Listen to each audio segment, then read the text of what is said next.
Whew. Good afternoon, Facebook Live. Skip Bayless coming to you very live. I think I'm still alive after I watched that madness in Pittsburgh. Jacksonville survived the onslaught of Big Ben being allowed by the Jacksonville defense to just basically play backyard football. And there were 4 or 5 times I didn't think Jacksonville was going to hang on. And they did. And I'm about to discuss how they pulled it off and what it will mean for them as they go to Foxborough to face the greatest quarterback in the history of football, Tom Brady, next Sunday.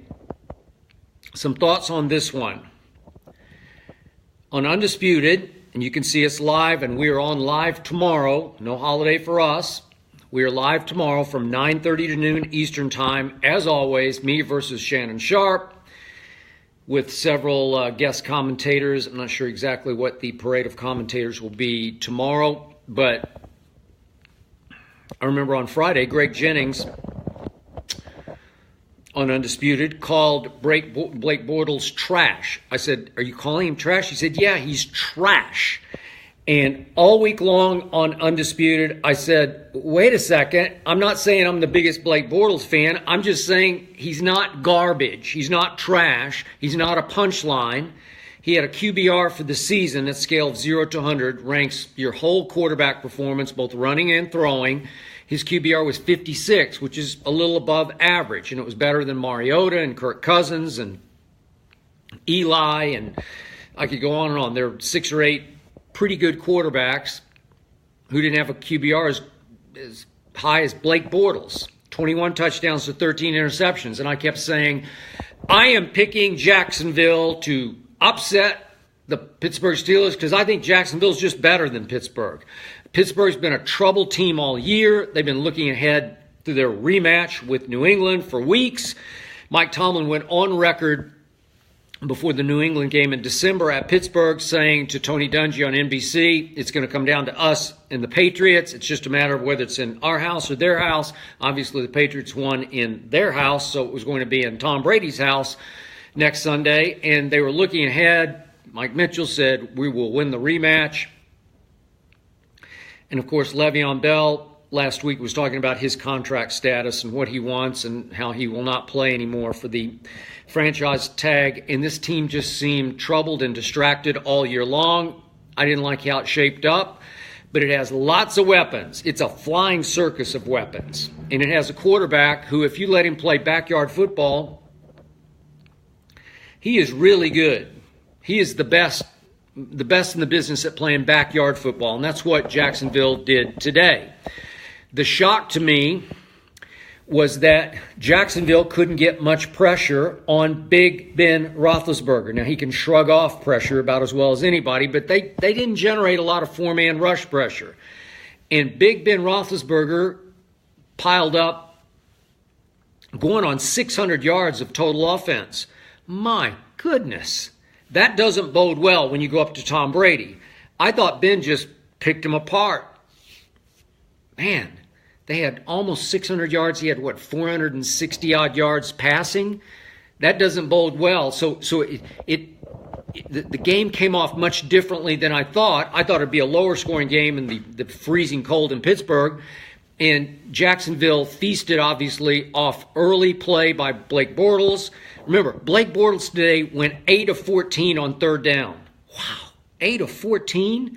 Blake Bortles threw for 214 yards and made a bunch of clutch fourth-quarter throws, one on a huge 3rd and 7, and then the sweet call by Nathaniel Hackett, my friend is Paul Hackett. It's his son. I knew Nathaniel when he was like 5, and Nathaniel made a sweet call, hitting the fullback out of the I formation, the lead blocker, Bohannon, who was just wide open in the end zone. But you got to hit him, and Blake Bortles hit him for what looked like the clinching touchdown. But on Undisputed, I said it's going to come down to a Josh Lambo field goal from 45 yards in maybe the toughest place to kick field goals.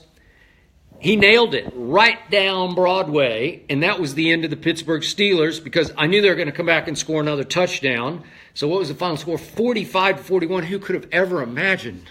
Did you have the over in that one? Hope you did, because that would be over fast, right? But again, Ben is turnover prone, and the 2 early touchdowns put them behind the sticks, as they say, where there was the interception and then there was the fumble that got returned for a touchdown. And that was the difference. Once you're playing behind, psychological sticks, once you're behind because you gave up 6 points when you had the ball and you let their defense score 6, that became the difference in this game all day long. Pittsburgh's defense, obviously without Ryan Shazier, has not been very good all year. So it didn't surprise me that Leonard Fournette was able to run pretty wild in the first half. It also didn't surprise me he got nicked again. That's what I said going into the draft. He's just fragile. He's fragile physically and he's fragile psychologically.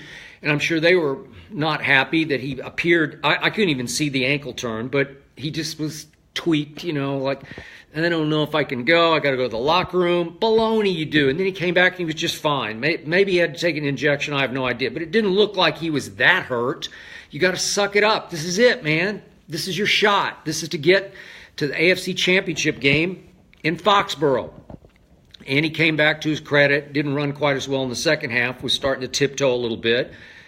Boy, TJ Yeldon came up big too, but the biggest on offense was Blake Bortles. He made a bunch of clutch throws. He's not great, but he's good enough to beat a troubled, reeling Pittsburgh team that basically is just all about Big Ben playing backyard football. They're going to have to just outscore you because they can't stop anybody in defense. They haven't really all year. Tom Brady picked them to pieces in Pittsburgh. So now I said on Facebook Live last night, I was more afraid of Jacksonville going to Foxborough, again, I'm a Brady fan, than I was of Pittsburgh going to Foxborough, even though you could make a case, well, one of these times Pittsburgh's just going to figure out how to break through, just law of averages. Tom Brady's 11-2 lifetime against Pittsburgh. Well, but I said New England doesn't know Jacksonville, and Jacksonville, I thought, had a hellacious pass rush. They're called Saxonville. I don't know about the hellacious pass rush. I didn't see it today. I didn't see it consistently. I didn't say, oh my God, Tom, you're in for it now. I didn't say that at all.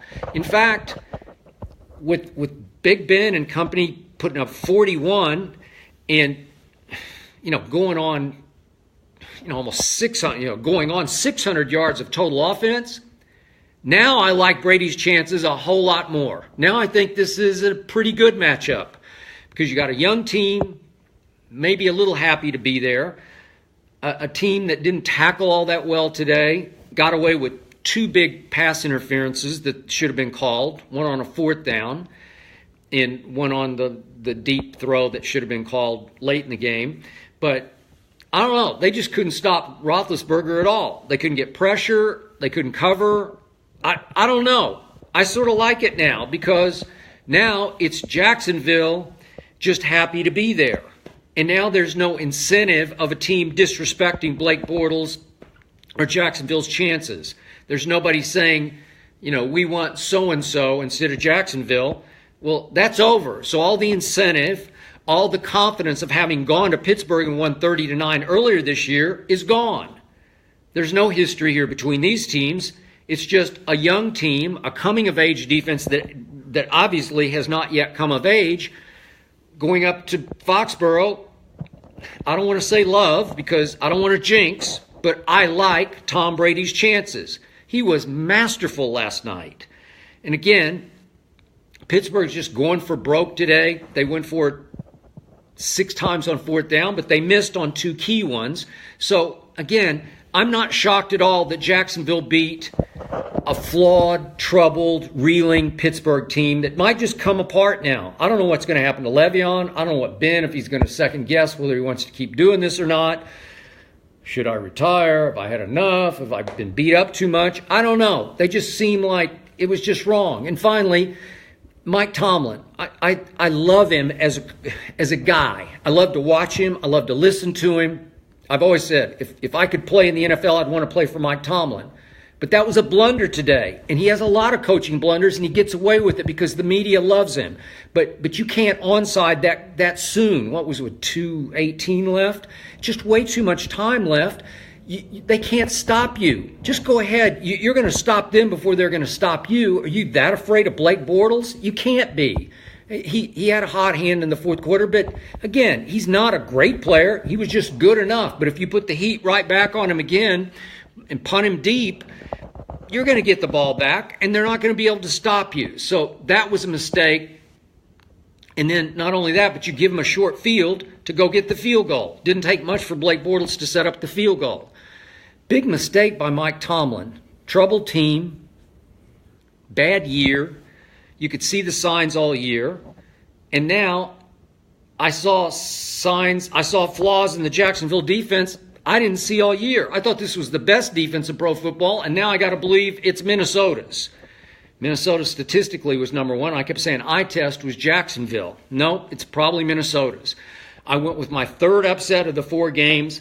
I went with the Saints just because I picked the Saints when my Dallas Cowboys were eliminated. Before the tournament started, the postseason started, I said, I got the Saints.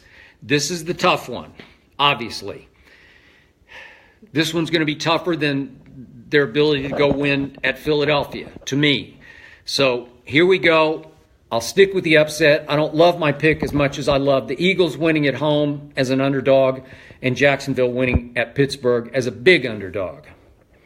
We'll talk after this one. They're about to kick it on Fox in Minneapolis, home of this year's Super Bowl. What a game. Way to go, Jacksonville, and good luck to you next week. I'll talk to you right after this game right here on Facebook Live about everything I've seen today and what we'll be doing tomorrow in Undisputed. See you soon, Facebook Live.